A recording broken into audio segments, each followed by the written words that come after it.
Family betrayal, whether it's a sibling who breaks your trust, a parent who lets you down, or even a distant relative who turns their back on you, betrayal within families can be incredibly painful and complex, but what happened to Elisabeth is beyond any imagination.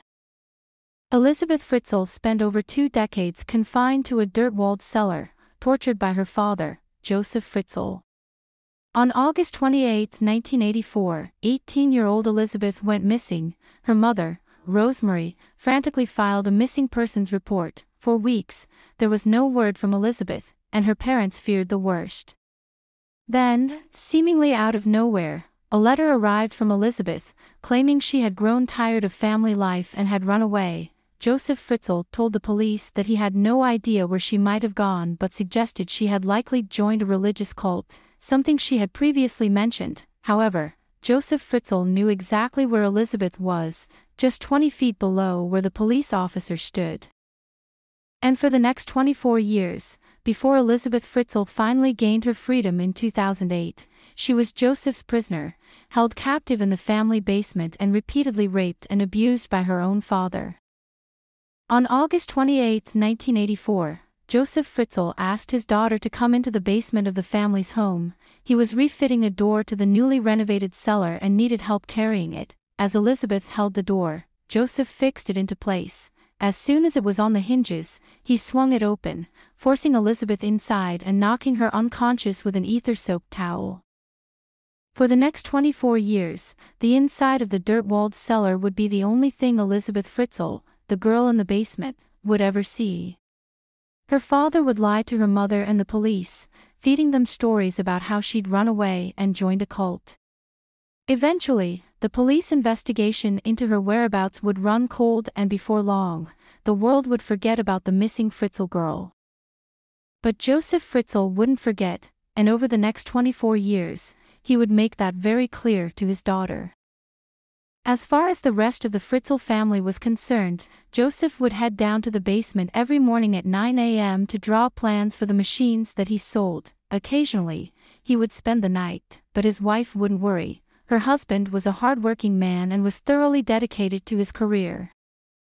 At minimum, Elisabeth Fritzl would be visited by her father in the basement 3 times a week. Usually, it was every day.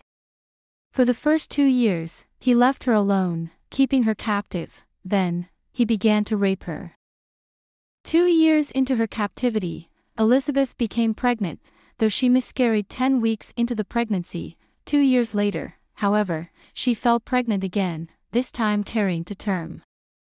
In August of 1988, a baby girl named Kirsten was born. 2 years later, another baby was born, a boy named Stefan.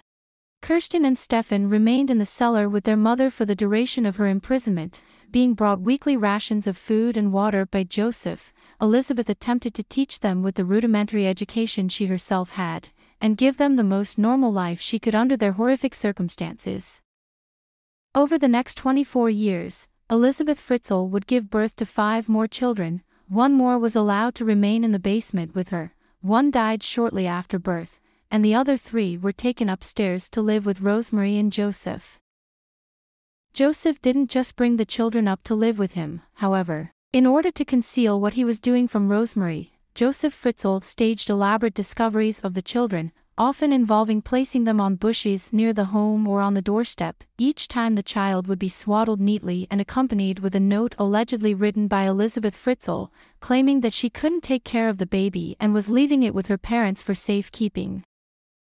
Shockingly, social services never questioned the appearance of the Fritzl children and allowed the family to keep them as their own. Officials were, after all, under the impression that Rosemary and Josef were the baby's grandparents. It is not known how long Josef Fritzl intended to keep his daughter captive in his basement.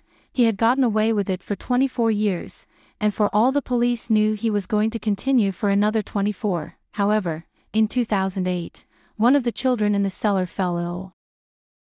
Elisabeth begged her father to allow her 19-year-old daughter Kirsten to get medical attention. She'd fallen rapidly and critically ill, and Elisabeth was beside herself. Grudgingly, Josef agreed to take her to a hospital. He removed Kirsten from the cellar and called an ambulance, claiming that he had a note from Kirsten's mother explaining her condition. For a week, police questioned Kirsten and asked the public for any information on her family. Naturally, no one came forward as there was no family to speak of. The police eventually grew suspicious of Josef and reopened the investigation into Elisabeth Fritzl's disappearance. They began to read the letters that Elisabeth had supposedly been leaving for the Fritzls and began to see inconsistencies in them.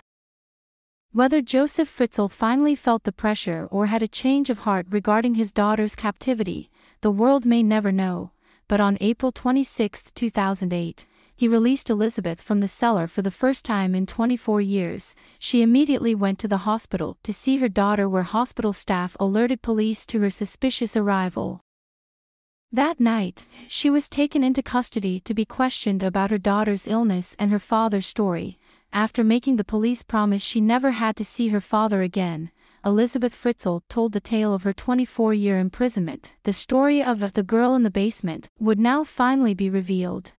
She explained that her father kept her in a basement and that she bore 7 children. She explained that Josef was the father of all 7 of them and that Josef Fritzl would come down during the night, make her watch pornographic films and then rape her. She explained that he'd been abusing her ever since she was 11. After the arrest, the children in the cellar were also released and Rosemary Fritzl fled the home. She had allegedly known nothing about the events taking place right under her feet, and Josef backed up her story. The tenants who had lived in the apartment on the first floor of the Fritzl home also never knew what was happening right beneath them, as Josef had explained away all sounds by blaming faulty piping and a noisy heater. Today, Elisabeth Fritzl, the girl in the basement, lives under a new identity in a secret Austrian village known only as Village X. The home is under constant CCTV surveillance and police patrol every corner. The family doesn't allow interviews anywhere within their walls and declined to give any themselves. The last photo taken of her was when she was just 16 years of age. The efforts to conceal her new identity were made to keep her past hidden from the media and let her live her new life. Many believe, however, that they've done a better job of ensuring her immortality as the girl held captive for 24 years. To support me to keep posting videos, please subscribe to the channel and give the video a thumbs up for the algorithm.